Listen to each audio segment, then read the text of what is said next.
Halo semua, salam sejahtera Malaysia. Selamat datang ke channel Fels Lifestyle. Terima kasih kerana terus setia dan bersama di dalam channel ini. Inilah berita yang Anda nantikan, yang paling dinantikan oleh rakyat Malaysia, khususnya di negeri Sabah.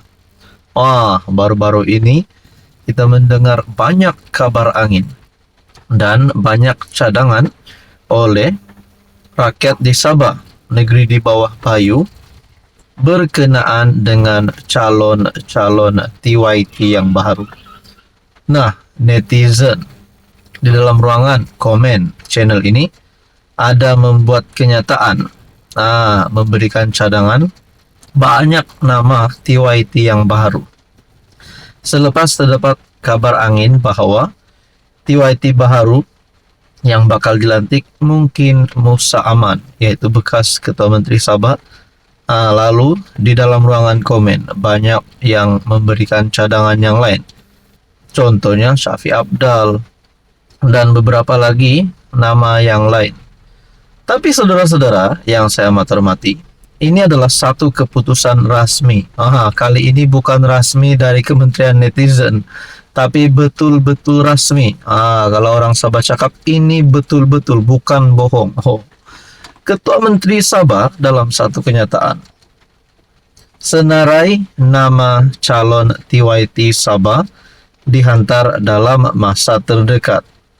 Makna kata, Ketua Menteri Sabah mungkin sudah mengetahui siapa calon TYT yang baru. Ketua Menteri Sabah Datuk Seri Haji Jinor akan mengemukakan nama yang dicalonkan sebagai yang di-Pertua Negeri Sabah yang seterusnya kepada yang di-Pertuan Agong dalam masa terdekat. Bagaimanapun, beliau berkata ia terpulang kepada yang di-Pertuan Agong yang memutuskan dan melantik Tuan yang terutama TYT Sabah. Nah, saudara-saudara yang saya amat hormati, ada cadangan ataupun spekulasi sebelum ini berkata, kalau Ketua Menteri Sabah Haji Jinor letak jawatan, adakah beliau layak untuk dicalonkan menjadi TYT? Adakah di sini Ketua Menteri Sabah Haji Jinor juga menjadi calon untuk TYT yang baru, Tuan yang terutama Sabah? Terpulang kepada yang di-Pertuan Agong untuk melantik TYT.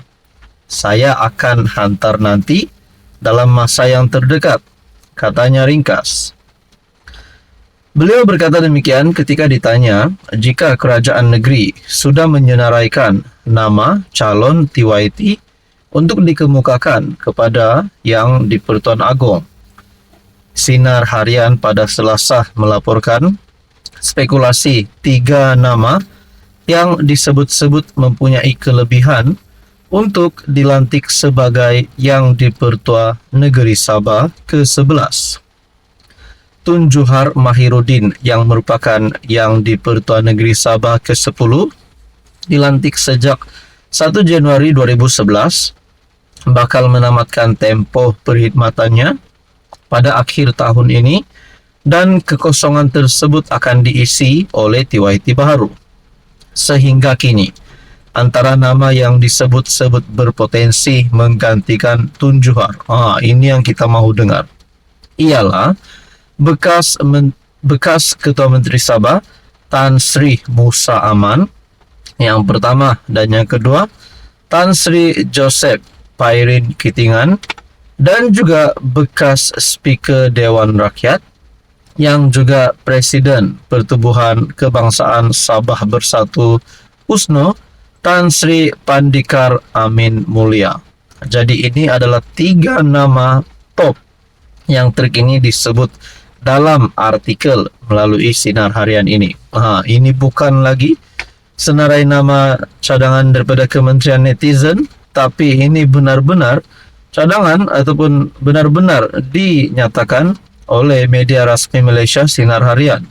Pertama, Tan Sri Musa Aman, kedua Tan Sri Joseph Pairin Kitingan, dan yang ketiga Tan Sri Pandikar Amin Mulia. Menurut Anda, siapa yang layak untuk menjadi TYT? Apa komen Anda? Hai, hello, salam sejahtera Malaysia. Saudara-saudara, tuan-tuan dan puan yang saya amat hormati. Dengarkan berita dan dengarkan video ini baik-baik.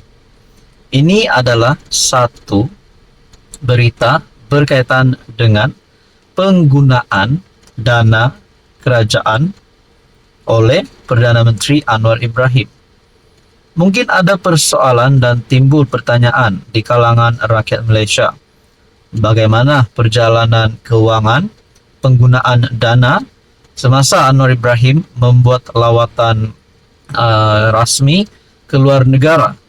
Sudah pasti itu adalah pekerjaan Perdana Menteri untuk mendapatkan ataupun untuk menarik pelabur-pelabur masuk ke Malaysia.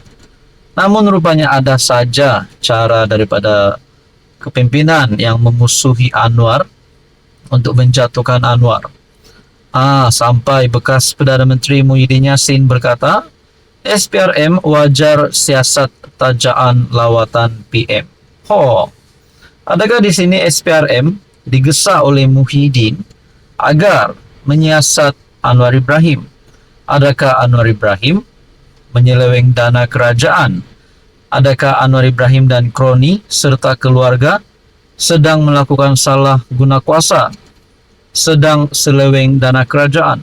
Nah, saudara-saudara, berkaitan dengan ini, apa relevan Muhyiddin untuk membuat kenyataan begini?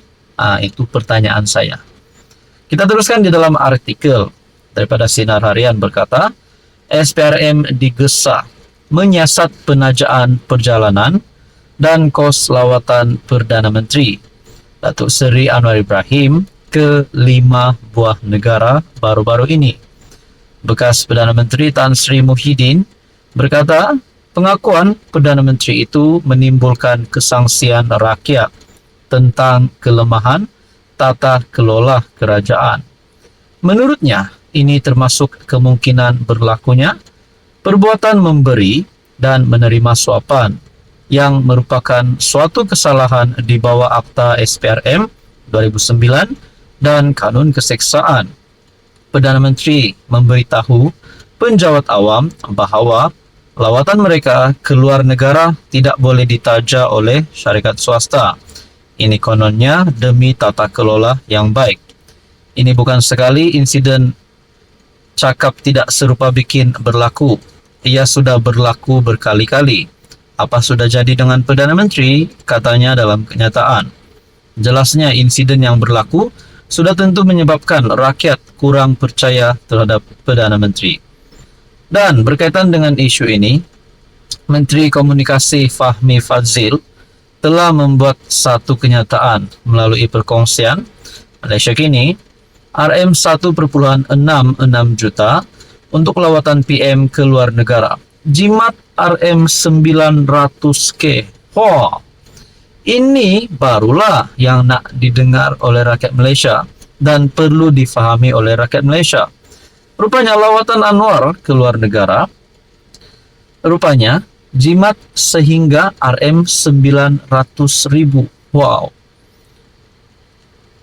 Menurut kenyataan daripada Menteri Komunikasi, kerajaan hanya membayar RM1,66 juta atau 27% kos lawatan rasmi Perdana Menteri Anwar Ibrahim ke 5 buah negara berbanding kos sebenar RM6,162 juta. Selebihnya RM4,5 juta atau 73%, kata jurucakap kerajaan Fahmi Fadzil, ditanggung oleh syarikat yang terlibat. Kalau dah Fahmi Fadzil kata begini, apa pula komen daripada kepimpinan pembangkang, terutamanya Muhyiddin Yassin? Saudara-saudara, apa komen Anda?